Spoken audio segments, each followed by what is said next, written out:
Good evening, Eid Mubarak, and welcome to News 24. This is Tamima Islam with the top news of the day.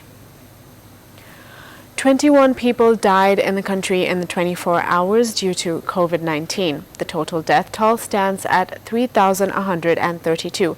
Total 8,802 samples were tested and 2,199 people were identified with the disease. A total of 1,36,253 people have recovered so far. This information was given in the regular online briefing of the Department of Health this afternoon.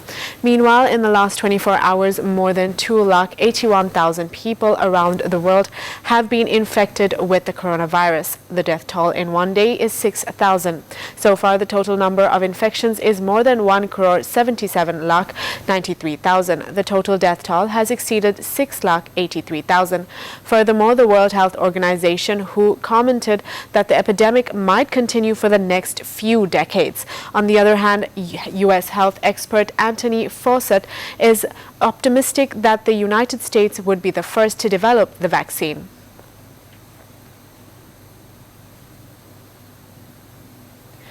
There is no Eid celebration among the flood-affected people. The day of the festival is spent in hunger and starvation.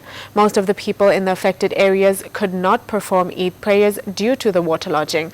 Therefore, there was no cattle qurbani this time. The victims complained that even after such a situation, there is no sign of the public representatives or anyone in the administration for aid. The northern part of the country has been flooded for about a month and a half. Homes and roads are submerged in water, disrupting normal life. The victims of the 31 flood-hit districts are passing Eid more or less in the same reality.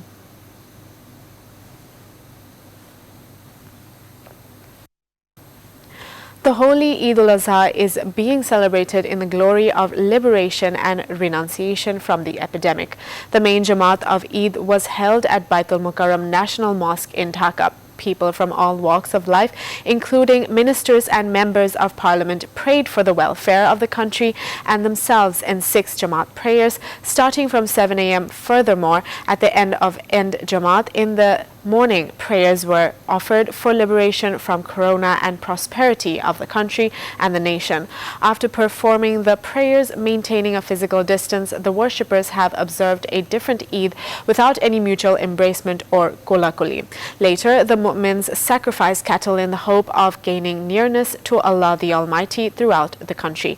The main Jamaat of Eid in Chittagong, Sylhet, Moimin Singh was held at the premises of Jamiatul Falah National Mosque, Hazrat Shah Jalal and Anjuman Eidgah Mosque, respectively. This time, Jamaat was not held at Gor Shahid and Cholakia in Dinajpur, the 2 largest Eidgahs of the country.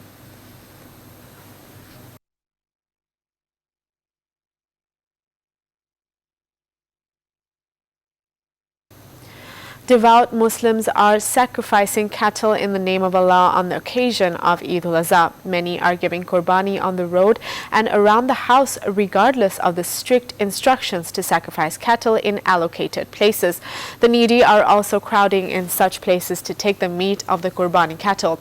However, the hygiene is being disrupted by the crowd. After the qurbani process of the cattle, leather selling activities have also started. Dhaka South City Corporation Mayor Sheikh Fazlenur Taposh said that the waste removal of the qurbani cattle would start from 2 p.m. He said this after performing the first Jamaat prayers of Eid at the National Baitul Mukarram Mosque.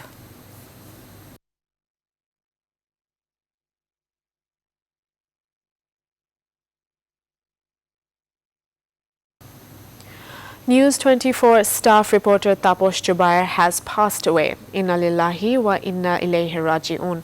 He suddenly fell ill in his home at night. His wife took him to Evercare Hospital but was turned away due to intensive care unit bed shortage. Taposh was then taken to the Universal Memorial Hospital in Dhaka. The doctor on duty then declared him dead. In addition to News 24, he worked as a sports journalist for RTV, ETV and Channel 9. News 24 family is mourning his untimely death.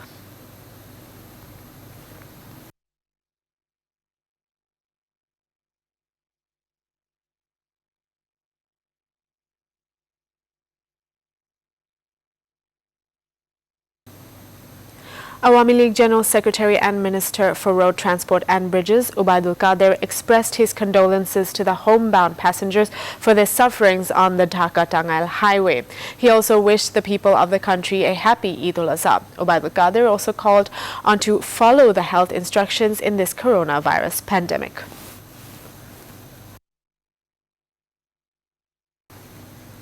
Arsenal and Chelsea will play in the 139th FA Cup final tonight. The match is scheduled to start at 10:30 p.m. Bangladesh time at the Wembley Stadium. The two teams have won the FA Cup a total of 11 times since 2001. This is more than any other team.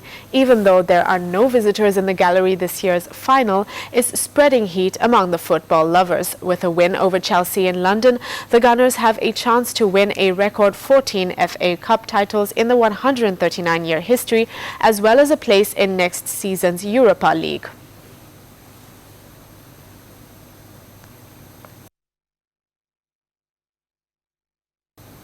That's all the news for today. Thank you for watching News 24. Please stay with us.